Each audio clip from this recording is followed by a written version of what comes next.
Y bueno, precisamente para hablar sobre este tema, esta noche nos acompaña el doctor Alejandro Macías para conocer más sobre las causas de la ciclosporiasis y su origen señalado por autoridades de Estados Unidos en lechugas mexicanas. Doctor Alejandro, muy buenas noches, gracias por tomar esta comunicación.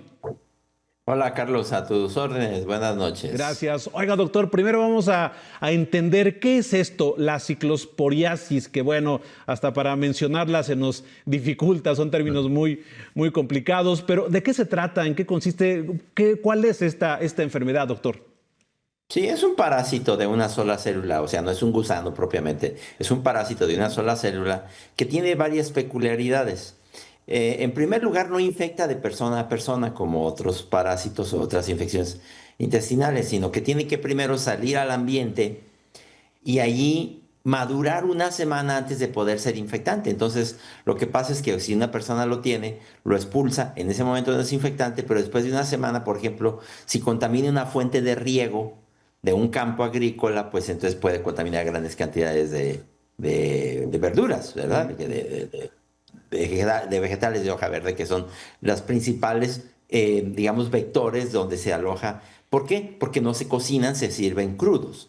Esa es la primera característica. La segunda característica es que no es una diarrea como otras que se cura solita en 2 o 3 días. Esta diarrea tiende a durar mucho más y a veces inclusive a hacerse crónica. Otra característica también es que no responde a los antibióticos o antiparasitarios habituales que se usan en otras diarreas, de manera que si no la identificas no das el tratamiento correcto. Algunas personas, la mayoría se van a curar solas, pero hay un grupo de personas que no se van a curar y si no se les da el tratamiento correcto, esto se puede hacer crónico. Ujú. Bueno, finalmente es una diarrea que es en general poco común y que se conoce poco, inclusive en los laboratorios y los médicos, de manera que había un subdiagnóstico. Ujú.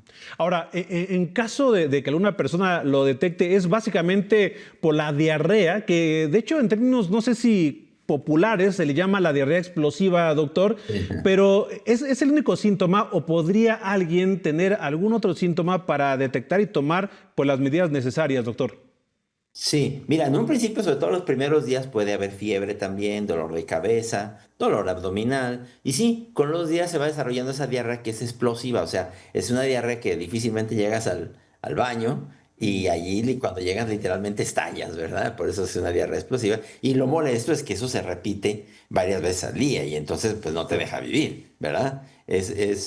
Pero no es la única, no es el único digamos, patógeno Ujú. que puede hacer eso. Sin embargo, en el caso de ciclospora es muy característico. Aquí hay una ventaja ya, Carlos. Ya las autoridades tienen perfectamente identificado la fuente, de manera que ya se va a limitar. O sea, no es esto un brote que vaya a durar meses y años. Todavía puede haber personas en incubación, desde luego, y pueden agregarse algunos casos, pero una vez que ya tienen identificado el agente, en dónde venía, se va a limitar ya la distribución de ese alimento, por fortuna, y esto tenderá a irse resolviendo en las semanas siguientes. Los que vivimos en otros países, desde luego, tenemos mucho intercambio con los Estados Unidos y pueden entrar algunos pacientes, pero es poco probable que se dé ese mismo mecanismo que se dio en Estados Unidos de que envió un alimento a tantos lugares distintos por una cadena muy eficiente y entonces fue una siembra en múltiples estados. Es poco probable que eso ocurra en México. Pueden entrar pacientes, puede haber algunos casos, pero no vamos a tener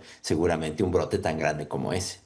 Ahora, doctor, se ha identificado a un proveedor mexicano de lechuga, pero sobre esto que está mencionando, ¿no habría, por ejemplo, preocupación de que otro proveedor, quizá que no exporte lechugas a Estados Unidos, solamente sea para el mercado interno, pueda tener también esta condición? Es decir, las autoridades mexicanas también deberían tomar cartas en el asunto, no nada más por ese proveedor, sino los que venden Claro. en el mercado interno. Absolutamente, sí. De hecho, aquí en México tenemos casos de ciclosporiasis, ¿eh? De cuando en cuando. Yo mismo, que soy infectólogo, la semana pasada vi algunos casos aquí en México, que tienen muy poco que ver, casi seguramente, con los casos de los Estados Unidos, no se puede asegurar. Pero sí, la autoridad sanitaria aquí en México, de hecho, ya emitió una alerta, una alerta preventiva, sobre todo para los que vayan a viajar, o para entender que si alguien tiene una diarrea prolongada, explosiva, pues avise para que se hagan los estudios y ya está la Dirección General de Epidemiología aquí en México, ya emitió los avisos y ya se avisó a los laboratorios que estemos pendientes para que si eso ocurre, pues no tienda a diseminarse en el país. Definitivamente es algo que hay que considerar en cuenta, ¿eh? O sea, no se puede minimizar ni mucho menos. Por último, doctor, y agradeciendo mucho estos minutos, ¿qué precauciones podemos tomar los consumidores de, por ejemplo, de la lechuga? ¿Qué podemos hacer? ¿Cómo podemos ayudar a que nuestra familia no vaya a padecer alguna enfermedad? Es decir, como familias, ¿qué recomendaciones Sí. haría?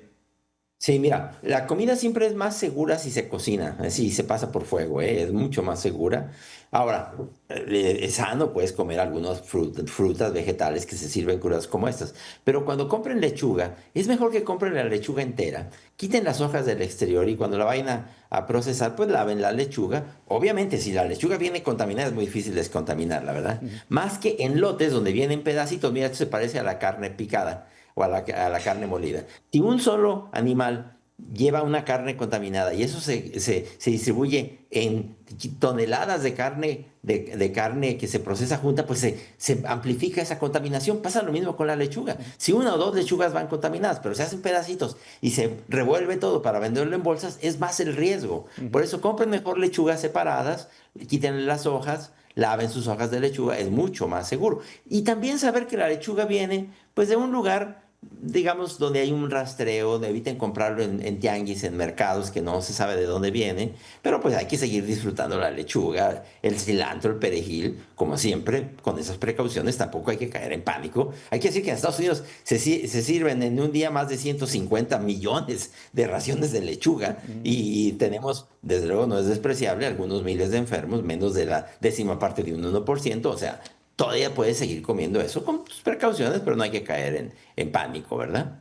Doctor, pues le agradezco mucho que nos haya ayudado a entender lo que está ocurriendo a toda la audiencia de Unife News. Gracias, que tenga una excelente noche, doctor. Sí, gracias, Carlos, cuídense. Gracias. Bueno, pues